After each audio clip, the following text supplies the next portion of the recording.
You're watching Euronews now. I'm Takumbo Salako with your top stories. Joe Biden marks his first year as US president with a prediction that his Russian counterpart will launch an invasion of Ukraine.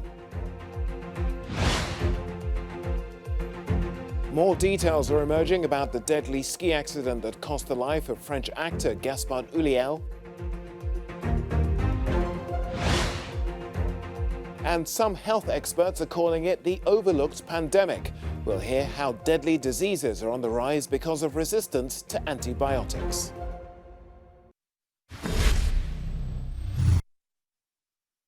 US President Joe Biden says he believes Vladimir Putin will move in, but does not want a full-blown war with Ukraine, adding that he will pay a serious and dear price if he does move forward with a military incursion. If they actually do what they're capable of doing with the force amassed on the border, it is going to be a disaster for Russia if they further invade Ukraine, and that our allies and partners are ready to impose severe cost and significant harm on Russia and the Russian economy.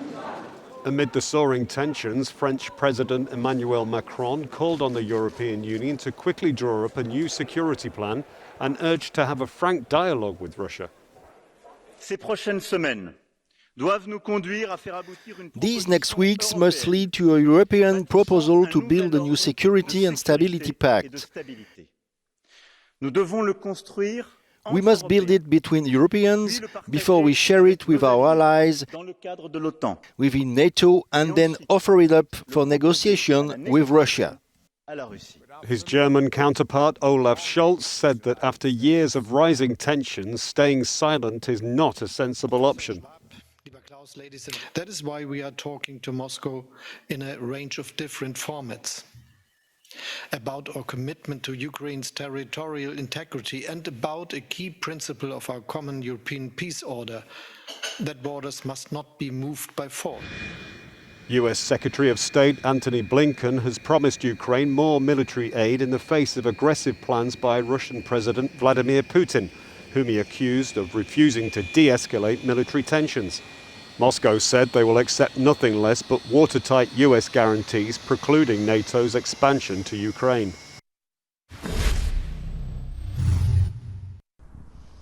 US Secretary of State Antony Blinken will be here in Berlin today to meet with his German counterpart, Foreign Minister Annalena Baerbock, as well as the so-called transatlantic Quad that also includes France and the UK. Now, a key issue on the agenda, of course, will be allies' readiness to impose potentially massive consequences and economic costs on Russia should there be any further aggression towards Ukraine.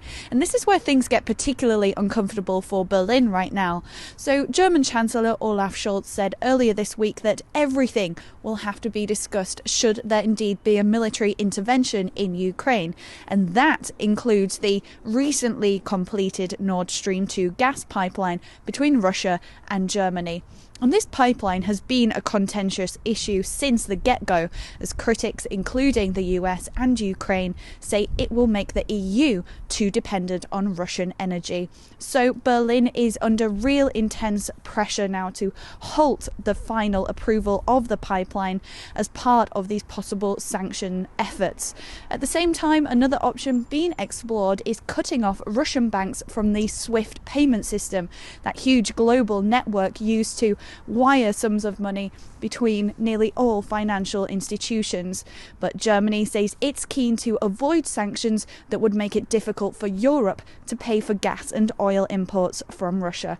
So certainly some more tough talks on the table today. Kate Brady, Euronews, Berlin.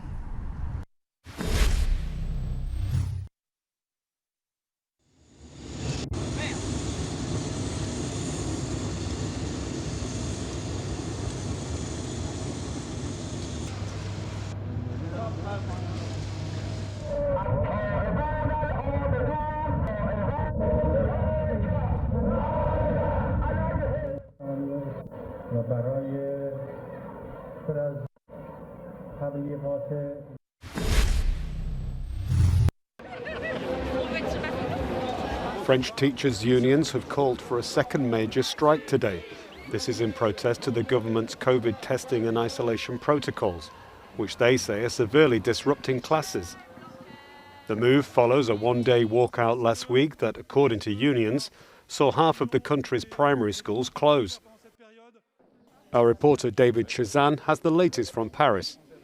I'm outside a school in Paris, and you can see just behind me parents are bringing children to school, perhaps fewer than usual because they're expecting thousands of teachers to strike today, even if fewer go on strike than they did last Thursday when half the schools in France had to close. They're angry over a shortage of teachers, and what they say is chaos in schools caused by the government's handling of the pandemic. Now, since last week, teachers' anger's been further fuelled by the revelation that the Education Minister, Jean-Michel Blanquer, announced the latest COVID rules for schools while on holiday in Ibiza. Those new rules forced thousands of classes to close and left many pupils queuing with their parents for COVID tests. So, altogether, even if fewer teachers strike today than they did last week, this is an ongoing public relations disaster for the government just 3 months before a presidential election. David Chazan in Paris for Euronews. Queues are growing at German public testing centers where waiting times are often more than an hour, as the country reached 100,000 new daily COVID-19 infections for the first time. Health Minister Karl Lauterbach has reiterated his calls for a general vaccine mandate, which he says should come into force by May. It's a concern shared by the UK, where Health Secretary Sajid Javid insisted that the health crisis isn't over, despite the government announcing that it's lifting all pandemic restrictions from next week. We must learn to live with COVID in the same way that we've learned to live with flu. In Eastern Europe, COVID cases are spiking, with Romania, one of the EU's least vaccinated countries, suffering a second consecutive day of record new infections, approaching last year's October figures. There are very few people at the vaccination centre. That probably has to do with the lack of a proper politics from the government. There's not enough mobilisation of the population. I'm not sure why there are so few people here, but these anti-vaccination influences, probably all of these have an effect. Poland health workers say they are exhausted and overworked and are afraid Polish hospitals are not prepared for another surge. Meanwhile, health authorities predict the number of infections could double in the coming week.